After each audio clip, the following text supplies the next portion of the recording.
ಎರಡು ದಿನ ಬಹಳಷ್ಟು ಸ್ವಲ್ಪ ನೋಡಕ್ಕೆ ಶರಣಾಗಿದೆ. ಯಾಕಂತಂದ್ರೆ ನನಗೆ ಒಂಥರ ಶಾಕಿಂಗ್ ನ್ಯೂಸ್. ಯಾವತ್ತೂ ಕೂಡ ಯಾರ ಕಡೆಯಿಂದ ಸರಿದ್ರು ಅಂತ ಅನಿಸ್ಕೊಂಡಿಲ್ಲ. ಯಾಕಂದ್ರೆ ಅನ್ಯಾಯದ ವಿರುದ್ಧ ಹೋರಾಟ ಮಾಡಿಕೊಂಡೆ ಇಲ್ಲಿವರೆಗೆ ಬಂದಿದ್ದೀನಿ. ನನ್ನ ಕರಿಯರ್ ಏನು ರೆಡ್ ಕಾರ್ಪೆಟ್ ಏನಿಲ್ಲ. 26 ವರ್ಷ ಸಂಘರ್ಷ ಮಾಡಿ ಈ ಮಟ್ಟಕ್ಕೆ ಬಂದಿದ್ದೀನಿ. ಆದರೆ ಬಿಜೆಪಿಯ ಎಲ್ಲ ನಾಯಕರನ್ನ ನೋಡಿದ್ರೆ ನನಗೆ ನಿಜವಾಗ್ಲೂ ಒಂದ್ ಕಡೆ ಅವ್ರ ಬಗ್ಗೆ ಮರುಕುಟ್ಟುತ್ತೆ.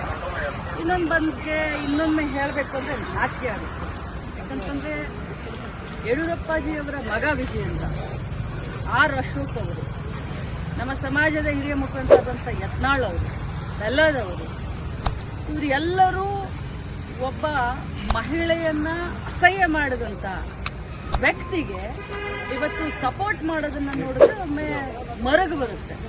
ರಾಜಕಾರಣಕ್ಕೋಸ್ಕರ, ತಮ್ಮ ಪಕ್ಷಕ್ಕೋಸ್ಕರ ಬಾಯಿ ತೆಗೆದ್ರೆ ರಾಮ ರಾಮ ರಾಮ ಅಂತ ಹೇಳುವಂತ ಬಿಜೆಪಿಗೆ ನಾಚಿಕೆ ಆಗಬೇಕು.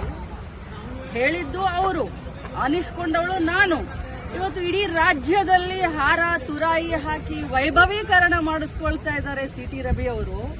ಅವರಿಗೆ ಆತ್ಮ ಸಾಕ್ಷಿ ಅಂತ ಏನಾದ್ರೂ ಇದ್ರೆ, ಅವರು ತಾಯಿಯ ಮಗ ಆಗಿದ್ರೆ, ಅವರ ಹೆಂಡತಿ ಇದ್ರೆ, ಅವ್ರಿಗಾದ್ರೂ ಅಟ್ಲೀಸ್ಟ್ ಹೇಳಬೇಕು. ಅವರಿಗೆ ಅಪರಾಧಿ ಭಾವನೆ ಕಾಡ್ತಾ ಇದೆ.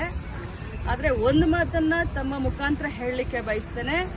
ನಿಜ, ನನಗೆ 2 ದಿನ ಬಹಳಷ್ಟು ಆಘಾತವಾಗಿತ್ತು. ಆದರೆ ಅನ್ಯಾಯದ ವಿರುದ್ಧ ಹೋರಾಟ ನಾನು ನಿಲ್ಲಿಸೋದಿಲ್ಲ.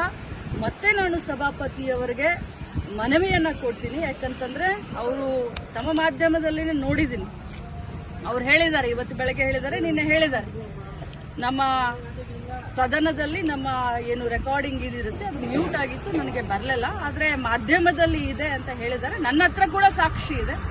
ನಾನು ಕೂಡ ಸಾಕ್ಷಿಯನ್ನ ರಿಲೀಸ್ ಮಾಡ್ತೀನಿ. ಯಾವುದೇ ಕಾರಣಕ್ಕೂ ಸಿ.ಟಿ. ರವಿ ಅವರನ್ನ ಕ್ಷಮಿಸುವಂತ ಕ್ರಮೇನೇ ಇಲ್ಲ. ನಾನು ಹೋರಾಟ ಮಾಡ್ತೀನಿ. ಇಡೀ ಮಹಿಳಾ ಕುಲಕ್ಕೆ ಏನು ಅವರು ಇವತ್ತು ಅನ್ಯಾಯ ಮಾಡಿದ್ದಾರೆ, ಈ ಪದವನ್ನ ಬಳಸಿದ್ದಾರೆ, ಅವರಿಗೆ ಶಿಕ್ಷೆ ಆಗುವವರೆಗೂ ಈ ಲಕ್ಷ್ಮೀ ಹೆಬ್ಬಾಳ್ಕರ್ ಸುಮ್ಮನೆ ಕೂರೋದಿಲ್ಲ ಅಂತ ಹೇಳಲಿಕ್ಕೆ ಬಯಸ್ತಾರೆ. ಸಭಾಪತಿಯವರಿಗೆ ಮನವಿ ಮಾಡ್ತೀನಿ, ಮಾನ್ಯ ಮುಖ್ಯಮಂತ್ರಿಗಳಿಗೆ ಮನವಿ ಮಾಡ್ತೀನಿ.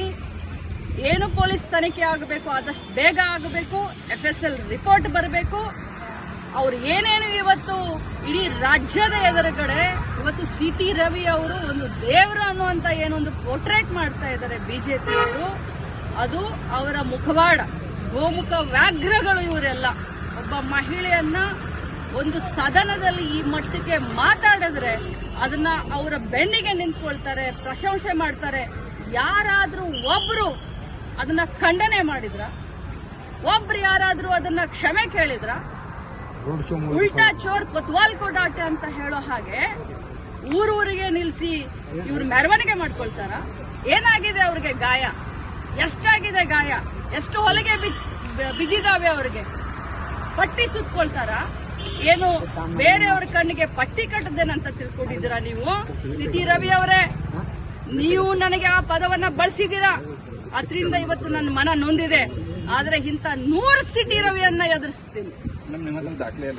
ನನ್ನ